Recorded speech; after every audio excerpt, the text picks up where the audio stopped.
Reading the Railway Series, Book 23, Enterprising Engines, by the Reverend Wilbur Audrey. Forward. Dear Richard, do you remember the photograph you took of what happened to your train on the way to Waterloo in April 1967? Your mother very kindly gave me a set, and they helped our artist draw at least 2 of the pictures for Super Rescue. Anyways, Super Rescue is the story which your pictures told me. I hope you will enjoy it, and the other 3 stories as well. The author. The author also gratefully acknowledges the ready help given by the Flying Scotsman's owner, Mr. Alan F. Pegler, and his assistant, Mr. E. Hoyle, in preparation of this book. Story 1. Tenders for Henry. "I'm not happy," complained Gordon. "Your firebox is out of order," said James. "No wonder after all that coal you had yesterday." "Hard work brings good appetite," said Gordon. "You wouldn't understand." "I know," put in Duck brightly. "It's boiler ache. I warned you about that standpipe on the other railway, but you drank gallons." "It's not boiler ache," protested Gordon. It's Of course it is," said Henry. "That water's bad. It fills up your tubes. Your boiler must be full of sludge. Have a good washout. Then you'll feel a different engine." "Don't be vulgar," said Gordon huffily. At the big station, Gordon backed down onto his train, hissing mournfully. "Cheer up, Gordon," said the Fat Controller. "I can't, sir. The others say I've got boiler ache. But I haven't, sir. I just keep thinking about what a dreadful state the world is, sir. Is it true, sir, what the diesels say?" "What do they say?" "They boast that they've abolished steam, sir." "Yes, Gordon, it is true." "What, sir? All my Doncaster brothers drawn the same time as me?" "All gone, except one." The guard's whistle blew, and Gordon puffed sadly away. Yeah, no wonder. "Poor old Gordon," said the Fat Controller. "If only we could—" "Yes, I'll ask his owner at once." And he hurried away. Gordon's driver ran back Arrangements took time, but one evening, Gordon's driver ran to Gordon excited. "Wake up, Gordon! The Fat Controller's giving you a surprise! Look!" Gordon could hardly believe it. Backing towards him, there were 2 massive green tenders, and their engine's shape was very like his own. "It's Flying Scotsman," he gasped. "The Fat Controller's brought him to see me. Oh, thank you, sir." Gordon's toot of joy was drowned by the Flying Scotsman as he drew happily alongside. The next day, the 2 engines were photographed side by side. "You've changed a lot," smiled Flying Scotsman. "I had a rebuild at Crewe. They didn't do a proper Doncaster job, of course, but it serves." "I had a rebuild too, and it looked hideous. But my owner said I was an extra special engine, and made them give me back my proper shape."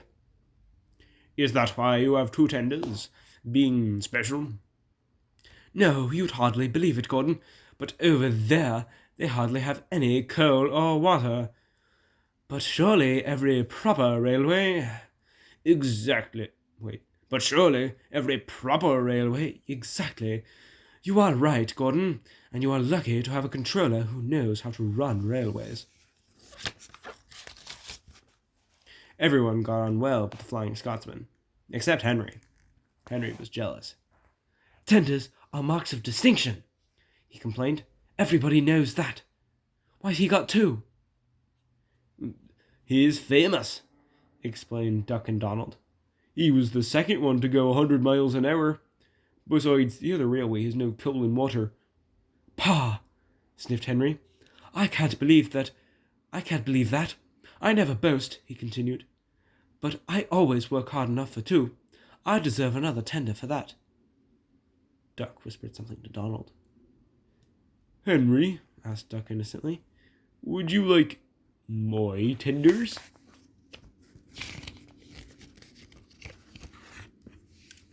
"Yours?" exclaimed Henry. "What have you got to do with tenders?" "All right," said Duck. "The deal's off. Would you like them, Donald?" "I wouldn't deprive you of the honour." "It is a great honor," said Duck thoughtfully, "but I'm only a tank engine, so I don't really understand tenders. "Perhaps James might—" "I'm sorry I was rude," said Henry hastily. "How many tenders have you, and when can I have them?" "Oh, 6, and you can have them this evening." "Oh, 6 lovely tenders," chortled Henry. "What a splendid sight I'll be. That'll show the others what sort of engine I am."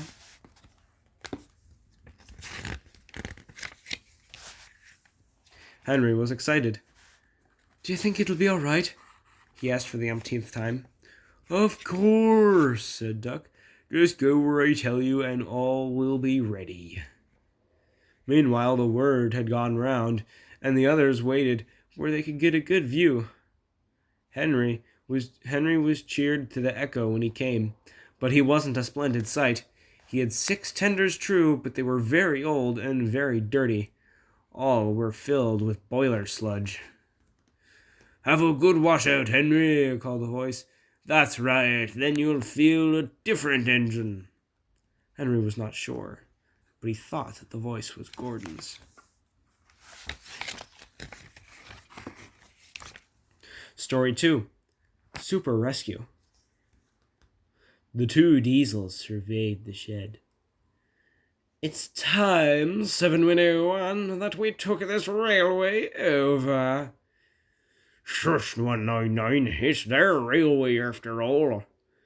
"Not for long," persisted 199. "Our controller says steam engines spoil our image."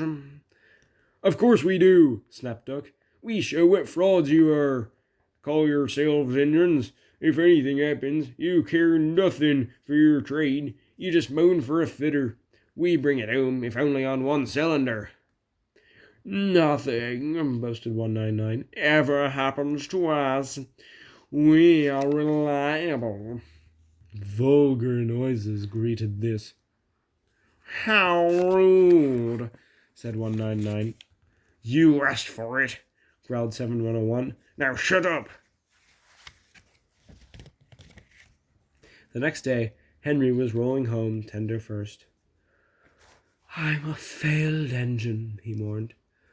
"Lost my regulator. Driver says it's jammed wide open and he can't mend it until I'm cool. However," he went on, "I've got steam and driver can use my reverser. But it would happen after Duck fooled me with those tenders. Now they'll laugh at me again." He reached a signal box and stopped. Whistled for a road. Opposite the box, the up line, stood 199 with a train of oil tankers. "Worse and worse," thought Henry. "Now old Reliable will laugh at me too."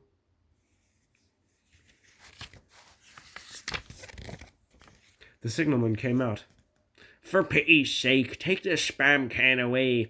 It's failed. The limited is behind, and all he does is wail for his fitter." "Spam can?" fumed 199.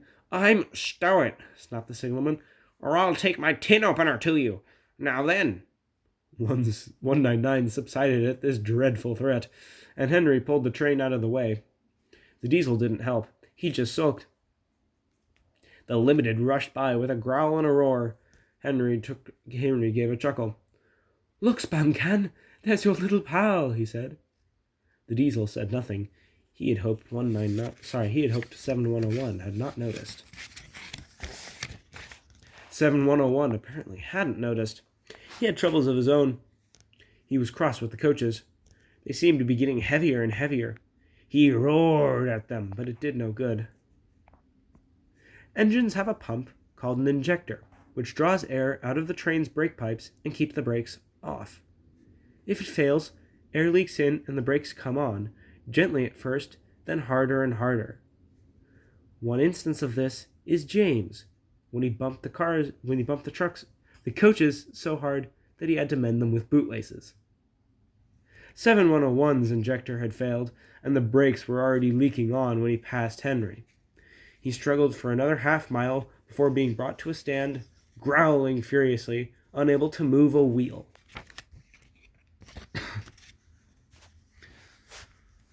Well, did you hear what Signalman said? I thought they'd be laughing at me, chuckled Henry.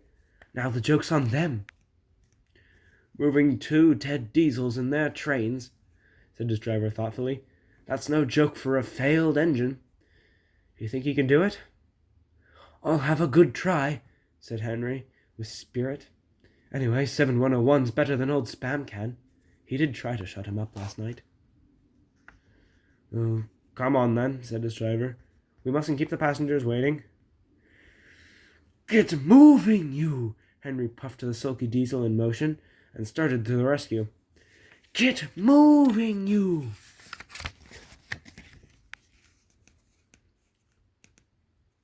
Henry gently buffered up to the express.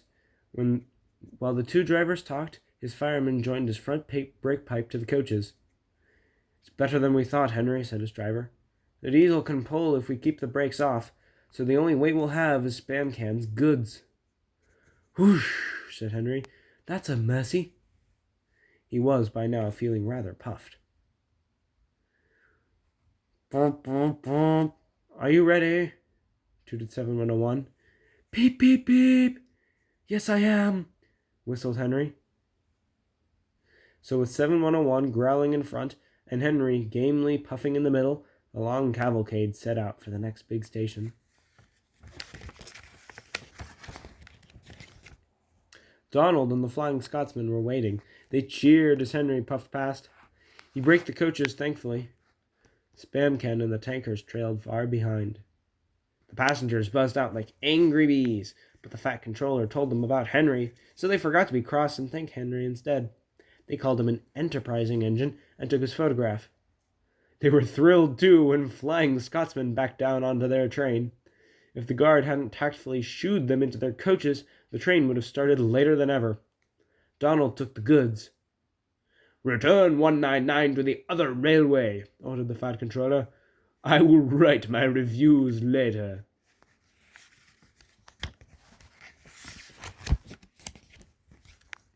Henry and 7101 went away together.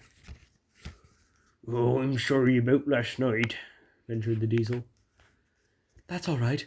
You did shut Old Reliable up.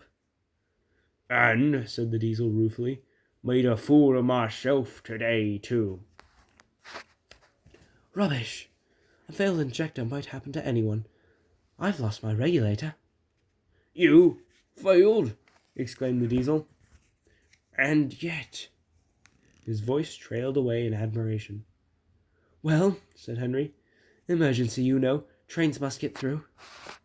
7101 said no more. He had a lot to think about. Story 3. Escape. Douglas had taken the midnight goods to a station on the other railway. He was shunting ready for his return journey when he heard a faint hiss. That sounds like an engine, he thought. The hiss came again. This time it sounded almost despairing. Who's there? He asked. A whisper came. Are you a Fat Controller's engine? I'm proud of it. Thank goodness. I'm Oliver. We're escaping to your railway, but we've run out of coal. I've no more steam. Oh, is it from scrap you're escaping? Yes.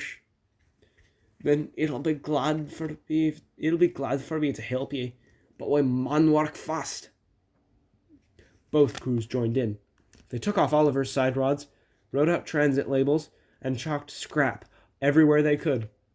Douglas marshalled Oliver into the front of his train. No time to turn round, he panted. I'm on the run tender first. Yo-ho, yo-ho, yelled the passing diesel. A steamer is escaping, yo-ho. But Douglas puffed firmly on. Take no notice, he counselled. but they were soon stopped before they could clear the station throat.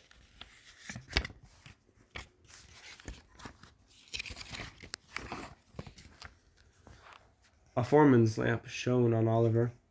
"Ah!" he exclaimed. "A Western engine!" His light flickered further back. "A Western auto coach and goods brake, too!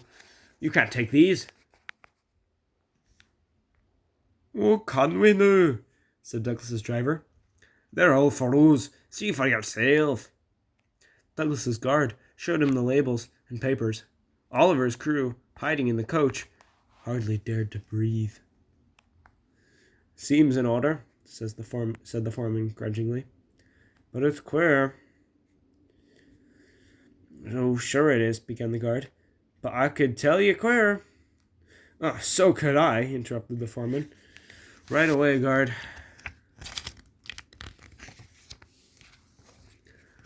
"Oh, a near thing," puffed Douglas with relief.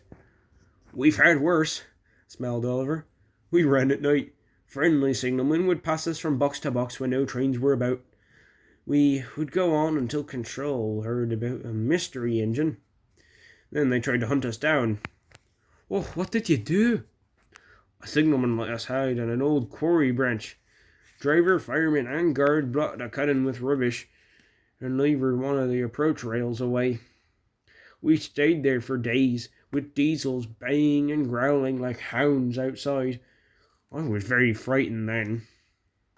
"Small blame to you," said Douglas feelingly.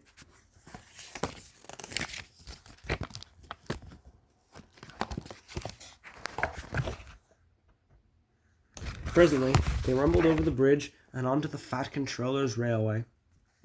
"We're home! They canna catch you now." "Oh, tell Isabel and Toad, please." Douglas called out the news, and he heard a joyful "Ding-ling, ding-ling." He was surprised. Oliver chuckled. "Oh, that's Isabel," he said. "There's a bell on her, you see. Yeah, she's clever. When we go out together, I pull one way and push the other. When I pull, I can see ahead. When I push, I can't. So Isabel keeps a good lookout and rings her bell to talk to me." "You dinna say!" Douglas was impressed.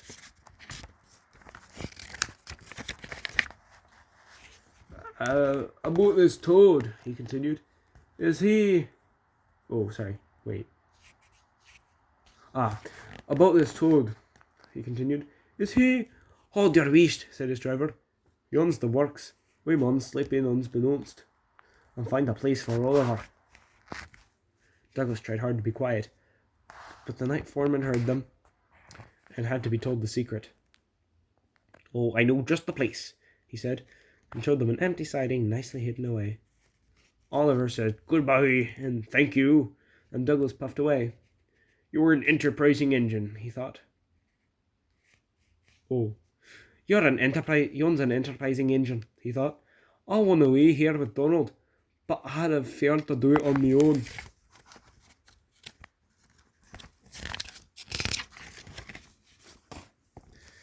Story 4. Little Western. Douglas arrived back just in time to see Flying Scotsman take these enthusiasts home.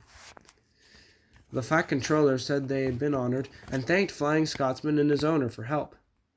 "Please tell anyone," he went on, "that whatever happens elsewhere, steam will still be at work here. We shall be glad to welcome all those who want to see and travel behind real engines." The announcement was greeted with cheers, and Flying Scotsman departed to the strains of "Will ye no come back again?" And Flying Scotsman departed to the strains of "Will ye no come back again?" led, as one might expect, by Donald and Douglas. I'm assuming that's some kind of Scottish song. At last, Douglas could tell his news. They were all excited about it and agreed something must be done for Oliver. "I'm feared," said Donald. "Some murdering diesel might creep in. See him there alone, lacking steam, even the whistle for help." "You're right," said James. "He won't be safe until the Fat Controller knows." "Douglas should tell him at once," said Gordon firmly. Oh, it's me to speak to the Fat Controller. It's forward. He'd think me maybe interfering. Well, here he is, said a cheerful voice. Now, what is this all about? Duck broke the awkward silence. Begging your pardon, sir, but we do need another engine. I agree, Duck. That's why I'm giving 7101 another chance. Their faces showed such dismay that the Fat Controller had difficulty with his own. Sir, ventured the Fat Controller at last. Sir, ventured Gordon at last. We had hoped for a real engine. They, said the Fat Controller gravely, are rare, and unless one escapes, there's little hope. But, sir, burst out Donald, one has. And thanks to Douglas, he is now at our works, announced the Fat Controller. Sir, gasped Douglas, is there anything you didn't know? More than you think, he laughed. Oliver's crew told me all that you did, Douglas. Oh, yes, sir, you couldn't see a bra wee engine in trouble and not do a wheels turn. More than a wheels turn, I fancy. Douglas, I am pleased with you. Oliver, Isabel, and Toad will soon be ours. Oliver and Isabel are just what we need for Duck's branch line. When did Duck get a branch line?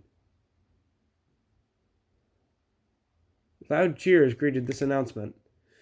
And Toad wants to be your brake van, Douglas. Oh, thank you, sir. I hoped for that. He and I will do brawly together. That, of course, made everything right. Henry spoke in a good word for 7101, and the others gave him a warm welcome. He had good manners for a start, so Henry didn't find it hard to teach him our ways. 7101 finds them different from those of the other railway, but much more interesting. He is now quite a useful engine. They teased him because of his growls. They said he was like a bear. He still growls, not because he is cross, but because he can't help it. His name, Bear, has stuck. He likes it. It's nicer than just a number, he says. Having a name means you really belong. Also, this image here is the image on the cover. Yay! Alright, next page. Here we go. The Fat Controller soon had Oliver, Isabel, and Toad mended and painted into full great Western colors. Then he rescued 3 more Western auto coaches. 2, Alice and Mirabelle, he gave to Duck.